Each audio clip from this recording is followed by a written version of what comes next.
ফুলা ভান্ডিরা পাইতাছি না, ফুলা ভান্ডিরা পাইলে এই তো আমার ডোজ দিছিন, আজ যে ফুলা ভান্ডিরা একটা ডোজ দেন। হাই ফুলা ভান্ডি এমনা, এই আজকে একটা গল্প আছে, তোরা আর একটা কই হেডা হেডা হাই আন। তুমি বেটা কেলো একদম ভালো গল্প আছে। হ্যাঁ আজকে একটা গল্প আছে। গল্প তো যা শুনি যা। তুমি ভাই হ্যাঁ আগে বলে শেষা গল্প করবো, তারপরে তুই বিশ্বাস করি না, খালি খালি হাজার গল্প কর। আচ্ছা শুনি কি গল্পটা কইব। আচ্ছা ব শুনাইতাছি।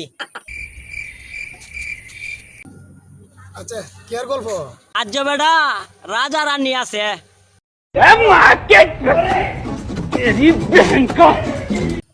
কাল ফজে তোরা আমারে ডোজ দিছ, গল্প আছে, গল্প শুনাইতাম না, যা।